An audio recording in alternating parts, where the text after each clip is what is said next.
then the video is like, now let's go back and watch how I just hooked you. And then I break it down. So I'm given the answers. Like the answers are out there, but I know that applying the thing is always harder than hearing the thing. And so that's why we're building the tools. That's why the software, that's why I'm building like the curriculum, because I wish it was as easy as me just being like, do this, and then everyone did it. But only 5% of people actually take what I say and do it, even though it's the right answer. You kind of have to like make it even easier. So that's the implementation's always the execution's always the difficult piece. Yeah. You know, there was something that you said, and you made like, it was subtle, but I heard it, I detected it, and I was like, okay, we need to bring it up, which is you were talking about short form content and the hook, and you gave this example of like this AI video for designers. Yeah. And you did this thing, which I think if people can do it, it's really going to be like a powerful litmus test of if you've done the hook correctly. Yeah. Which is, you asked yourself, you're like, if I was a designer that was watching this or listening to this, like you could even do this as you're reading out the script. Like, if I said this to a designer, would they be hooked? Yeah. And it's almost like you can test what you've just written. Yeah. And like Through see if it's gonna, that gets back to the buyer, the first step. That's the who. It's like, I can't make content that hooks for a designer unless I know what a designer would be hooked by. And the only way to know that is to know their pain points so I can speak directly to them, right? So it's like, it all comes back to the who and building on from there. Yeah. No, we're giving people the complete formula. This really is a masterclass. I think this will be like a masterclass. Like we said, applying it that's where all the sauce is made, because it's not just applying it, it's applying it daily, consistently for a long time. Yeah. It's tough, but it's easier to apply this than to not have the blueprint at all. You know what I like though? Because so often, and it can be frustrating, especially when things aren't working, is you hear the advice of like, you know, I heard, and shout out to them because they're incredible at what they do, but like you'll hear like Kai Cenat or like streamers be like, it's just the consistency. I was just consistent. It's like, yes, you were consistent, but you also had like a skill set and like things that you were doing that made it so that the consistency was eventually going to work. Exactly. And so like, they had all these hidden skills but that's the thing is, their constraint is that they cannot articulate down the skills they do have, but they're amazing at applying them. So just because they're talented, they're so talented. And so at the thing. To be A-list, if you're the best at applying them in the world, you'll be A-list. For me, I could just apply these for myself, but I don't really want to be famous. Like I don't want anyone to know who I am. Like I want to be rich and anonymous. Yeah. So I'd rather just help business owners behind the scenes. Like I'm trying to be the guy behind the scenes who just has the answers and just tells people what to do, like gives them the playbook.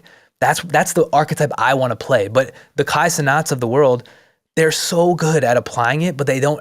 Maybe he could articulate it. I've never heard him though articulate at the base level how he does what he does, right? Yeah. But that's the whole thing. He's doing this. He just maybe isn't conscious of it. But that's always the case with the best. I'm like, could Steph Curry like, maybe he could, I don't know, but like, could he tell you the exact way that like he's like revolving the basketball and like that? Maybe he could, but it's almost a separate skill, right? Yeah. Like the doing and then the distillation of the doing are two different things. Yeah. You have to be good enough at the doing to know what to distill, but the distillation is a completely different skill set. You know, before we complete with step 4 and 5, I'm curious because that video, How to Become a Master Storyteller, 1.1 million people have watched it. Yeah. Was that like, at the time that you put it out, you had under 1,000 subscribers? Yeah. Was that like shocking to you? So the thing with building businesses or content or really anything is you have the result and then you have the skill. Typically, if results lead skills, like your skills lag, you have imposter syndrome because you're like, my skills don't deserve the result. Everything tends to revert to the mean eventually. So like things will level out. Your stuff will stop ripping and until your skills catch. The other way is when your skills lead the result, you're kind of like, what is going on? Like I know this is good. And I think you probably had an arc similar to this where like you knew the episodes were bangers. Yeah. You had high questions, like high quality questions. The results just weren't there. Things revert to the mean. So for me, I had made 30 videos on a different channel that weren't working, but they were class, like they were good quality. I didn't really know I didn't know the exact framework of the packaging on YouTube yet, but I knew the videos were kind of good. Once I fixed the packaging thing, I just kept posting that same quality. So it was shocking that it went from 1K to like 30K in a week or two. That was shocking, the speed, but I knew those were good. So it was almost validating in a way, you know? Once you know, like you can't lie to yourself. You know if your skills are there or not. If your skills are there, it's just a matter of time, right? You can feel it building. You know what? We did an episode a few weeks ago with Seth Godin, and right at the end of the episode, and it was so timely, he starts talking about, he calls it surviving the dip. Yeah. Which is like, if you're trying to be great at anything or you want something to work, especially when it's something like, it's a result that not many people get. Like it's a rare result. You must be able to survive the dip. Yeah. Which is like that point where you're like, I know that it's at this point. Yeah. But it's not, you're not getting the plaudits yet. Yeah. Like the people in the crowd aren't clapping for you yet. And it's like this distance, which is like so difficult. And it's very difficult when you're going through it, not to like get disillusioned or like bitter on it. Yeah. Like that's when you'll see people get like mad, right? Like they'll be like, the reason that this person is winning is because they have a following, or like you get bitter because you're like, I know that I'm here, but I'm not getting the results. You need to continue the delusion, right? Like, because if you believe your skills are at an 8 out of 10, and they are, and the results at a 5, you seem delusional, but you have to continue the delusion until the 5 raises to an 8. Now, if you're actually at a 2 and you think you're at an 8, that's delusional in the wrong way. So like, then you have a problem. But I think using like logic and base common sense, like you can tell if your stuff is getting there. I think there's 2 frames that I have for there's really like 2 tough moments, right? One is I call the artist gap, which this was another thing that I came up with on my own, but then I was like, oh, Malcolm Gladwell has like something kind of similar to this, where the artist gap is when you start out, your taste is at a certain level, but your ability is at a level much lower. Like your taste is at a 9. You're like, oh, I know what's good. That's good. But my ability is at like a 2. That gap is never wider than at day 1. And that sucks. Like that feeling sucks. And so trying to close that gap is the tough part, number 1. Now the beauty is most people realize quickly the only way to close that gap is to do the thing more. So you can kind of like get over the whininess in your own head of that. The second gap is what you described, which is once you do close the gap, but then results are still lagging, that dip, as Seth Godin describes it, that sucks because there's nothing else you can do but ship more at that level and wait. And you're waiting for a lucky bounce, one random share. When it comes to content, like one random share, the algorithm to favor you. Like there are a lot of things out of your control, but if your skills are at the level at or above where your contemporaries are, it will even out. Yeah. You just have to keep going. How long has it been since you left consulting? Like a year and 6 months, 7 months. And it's been crazy, the result that you've got. I'm curious to know, like you speak about those difficult moments. Is there, like for you personally, because what we do, it's like, it's cool when a video pops off and everything feels super fast, right? Yeah. Like it feels like things are happening 100 miles an hour and brand deals are coming in and new viewers and subscribers. And it's like you're living in the fast lane. Yeah. But this is really an endurance game. Yeah. I don't even care about that stuff anymore, to be honest. Yeah. And I'm curious for you, like, what is the most difficult moment? Like even when I say that, like, what's the first thing that comes to mind vividly when you were like, this was the period where like my mind was really being tested doing this shit? Yeah. Well, I think the period when you know your skills have beat a level and the results aren't there, that does suck. So I've had pockets of that. Like with YouTube specifically, I was paying like $5K a month for a YouTube team for like 8 months before the results popped, but it was because we were hurting ourselves with dumb targeting of the channel and like bad packaging. The videos were solid. So yeah, that sucked. Like that, I knew the videos were good and it wasn't working. I think the thing is like, I hated how my days went when I had a job. Like it was like oil and water. Like I was not meant to work that job. And so there is nothing worse for me than that. I mean, there's worse. Like you could be homeless, but like from a vacuum perspective, just that and this, it's like, that is a negative out of 10 for me. So like having agency and being in control, like I don't really have difficulties, right? Like my biggest difficulty is when I have a conflicting time commitment that doesn't allow me to go further. Like, which sounds weird, but like I love this shit. Like I was like born to build businesses. And so anything other than that, unless it's like fun, like social stuff, commitments, like weird, stupid stuff that I don't want to do, that's where the difficulties come, because I know everything is just math, right? It's just a compounding curve. Every day that you can take a step on that curve, the sooner you'll get to the inflection. And the inflection's already happening. You just don't feel it until everything gets crazy.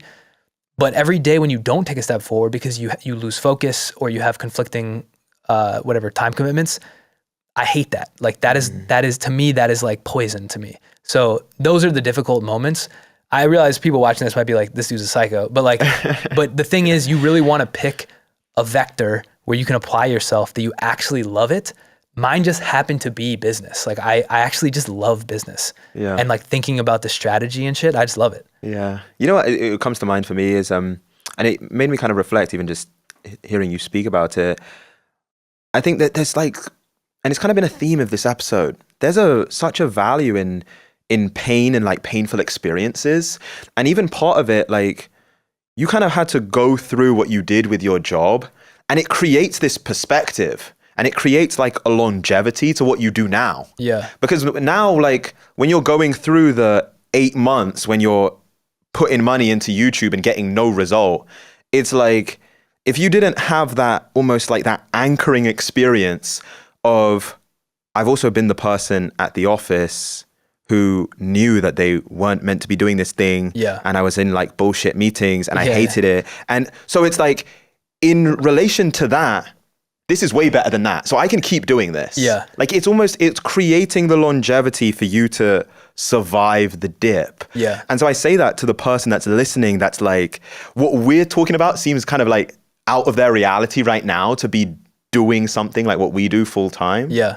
But it's like, even what you're experiencing in this moment is creating like a longevity so that when you are doing the thing, you're going to have the mental fortitude to keep doing it. The way I think of it is, so I never think of like, I have to do the thing. It's like, I get to do the thing. Yeah. And so, yeah, there is no, that's the thing is, if you work a job you don't like and then you spend the evenings trying to do something, but you don't like it, it's like, if you don't like it because you don't have the result yet, but you actually like the craft, that's fine. But if you don't like it because you actually don't like it, then you're doing the wrong thing. Like you shouldn't be playing a game that other people are playing just because you think you should if you don't like it.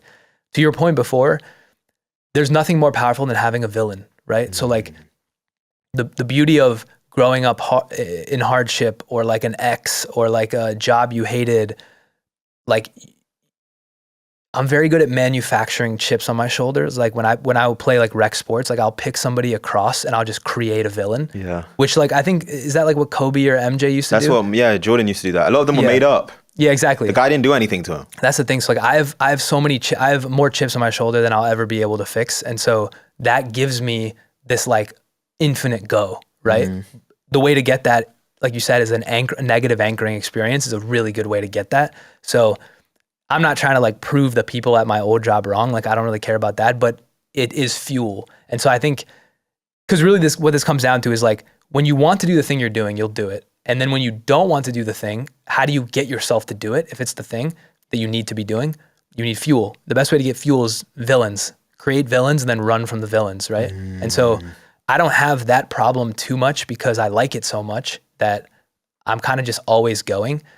I get mad when it's opportunity cost. Like there's just too much that I want to do and I just don't have the time. The time. Yeah. Yeah.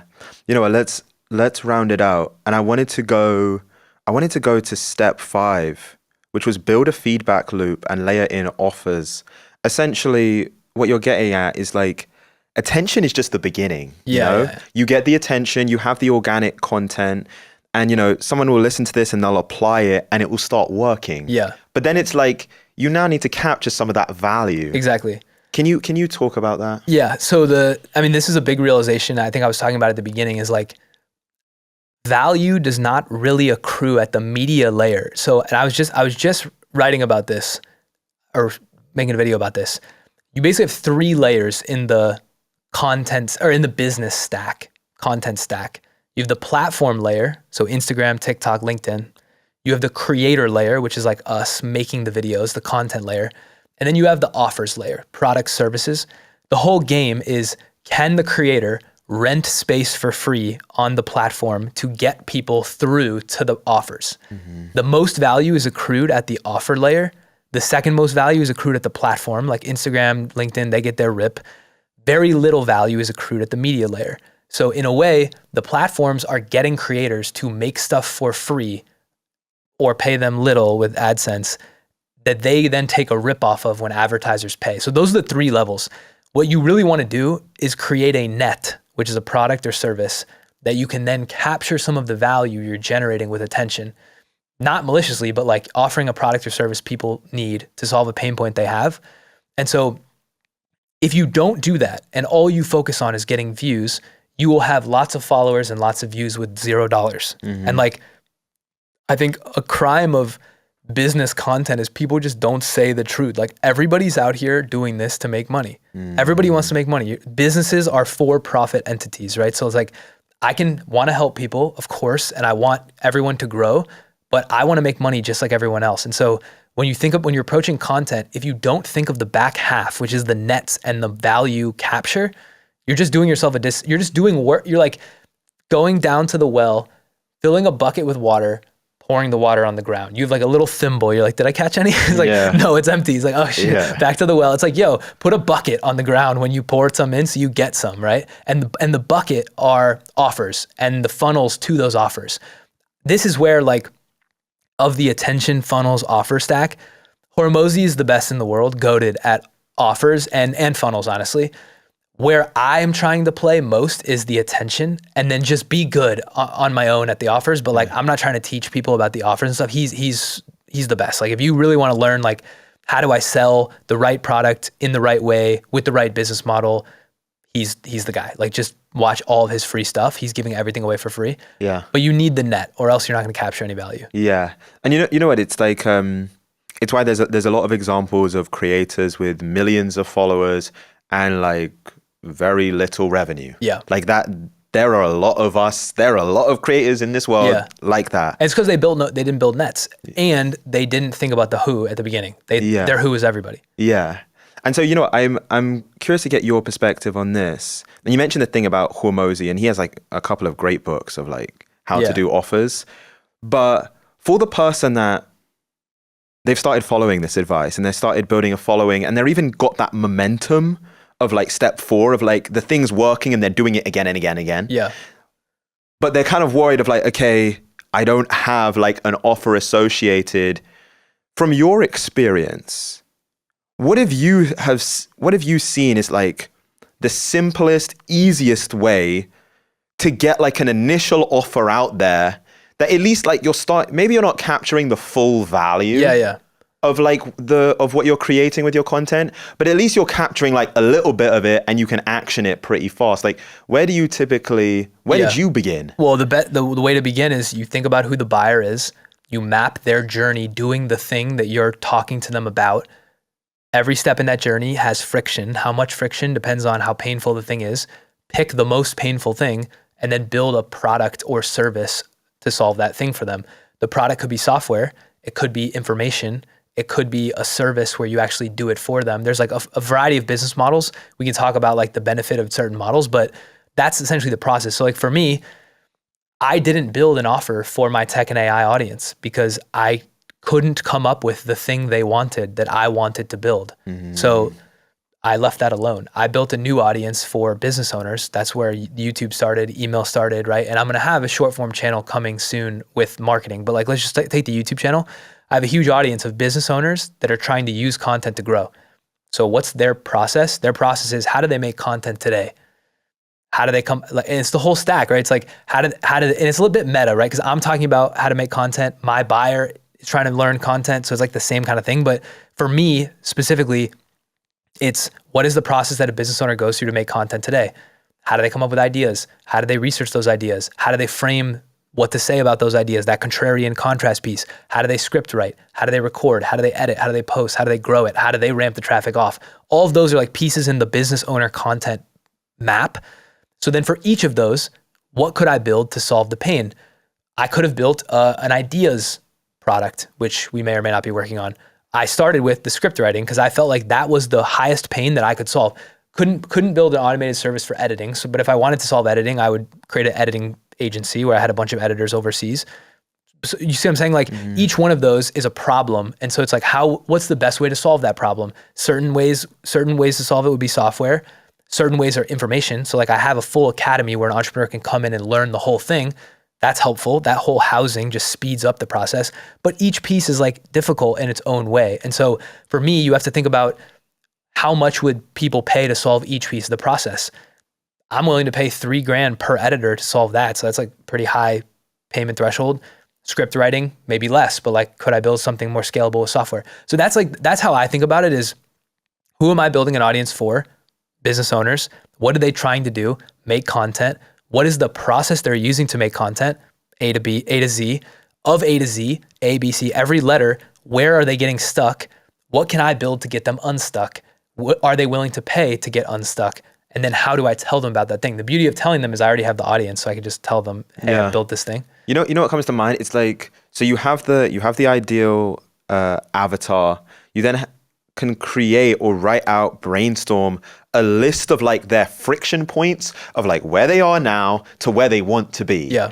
And then within that friction point, and this is what I heard in what you were saying, is like you're really trying to figure out, once you have that list of friction points, you're trying to figure out two things. One is like, what's the highest on like the pain ladder? Exactly. Like what's number one? Yep. And then also for you personally, what would you like to build? Yeah. And like there needs to be an alignment, because I can see people going like, you could go for the highest pain point, but if you don't want to build the solution, then it doesn't work. Exactly. So it's like both need to be. Yeah. And I think that's like business model lifestyle fit is what do I want to build, right? So it's like, if you're desperate and you want money you have $0, the best thing to do is just do a service where you do the work for them. You do the thing they can't do for them. So that's classic services agency. You can go from 0 to 150, 200K a year, easy, maybe even 7 figures a year with a one-person agency, just do it depending on how valuable the skill is.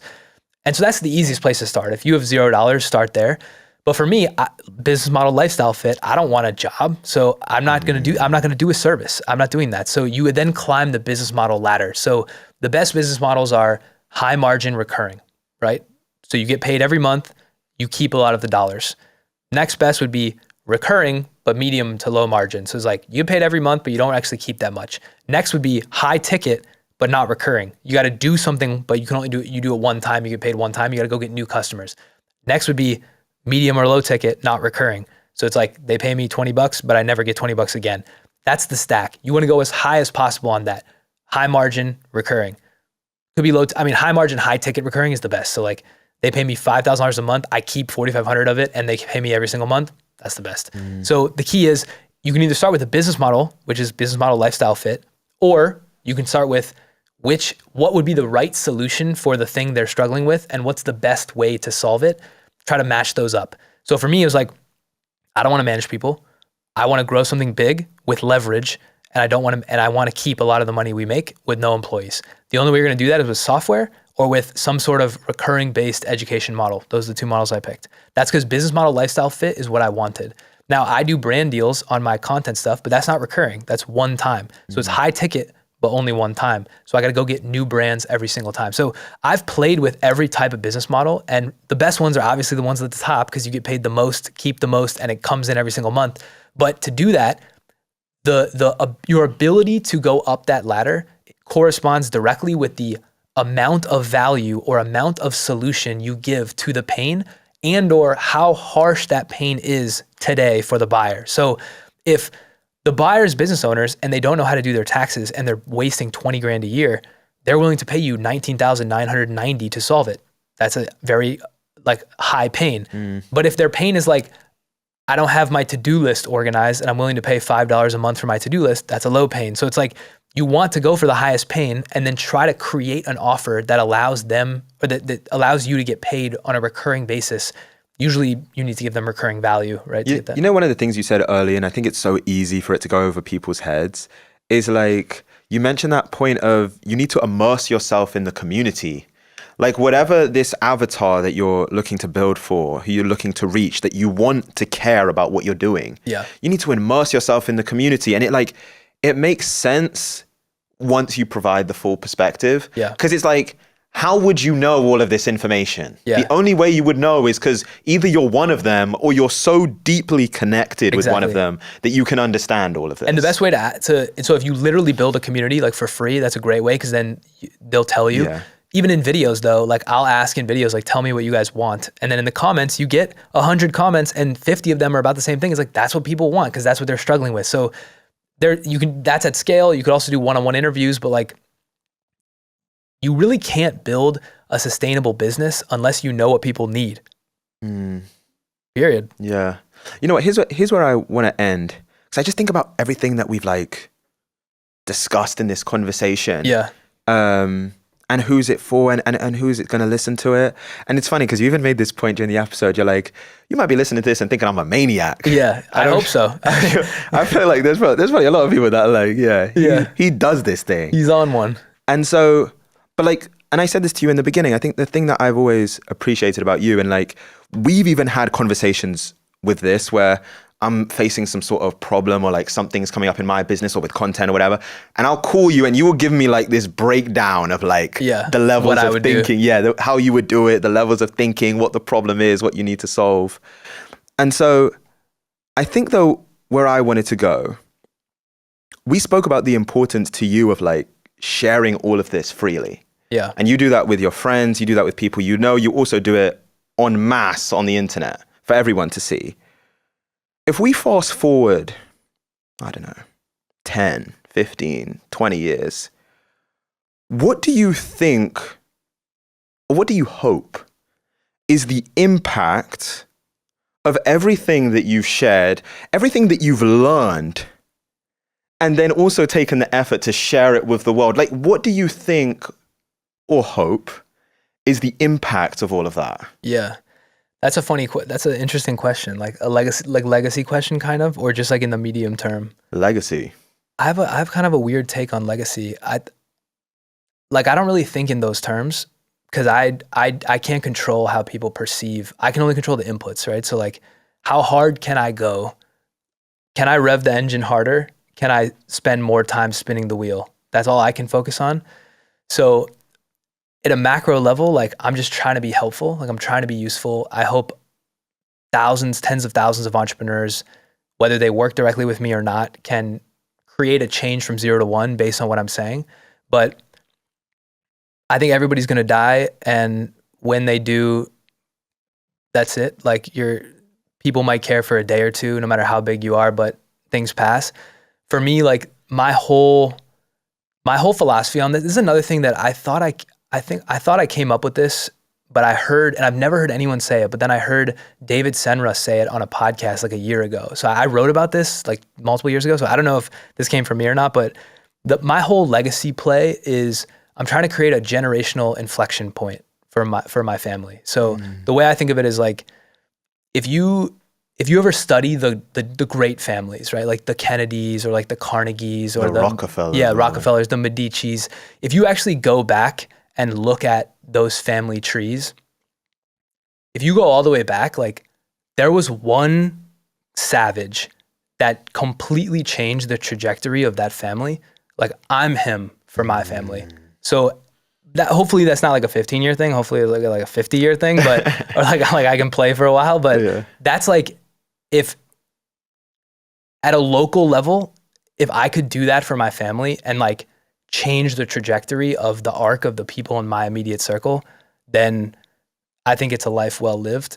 Anything beyond that is gravy, right? And all you can do is like try to be positive and helpful to as many people as possible, like high value density, and then let the chips fall. Yeah, that's awesome. It reminds me of it's funny because actually on the way over here, I was having a conversation with an Uber driver, and we made that exact point of like, you have no idea when this shit is going to end. Yeah. And he was giving like some examples of like things that have happened around the world, whether it's like crashes or like buildings just suddenly collapsing and people dying, and like, you have no idea when the lights are going to go out on this. Yeah. And so that like central principle of being in service to people. Yeah. And then also of like the generational inflection point. Like it's funny because I have the exact same thing.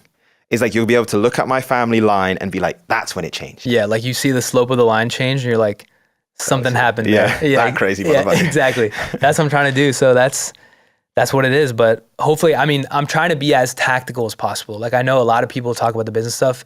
Your show, you do the tactics super well. Most content though is not tactical enough to be applicable for the beginner, right? Yeah. So like, hopefully this episode was some good nuggets people can take away. I think we did it. Nice. Man, I'm grateful that you're here. I'm grateful to have you as a friend. Thank you so much, man. Appreciate it. Thank you.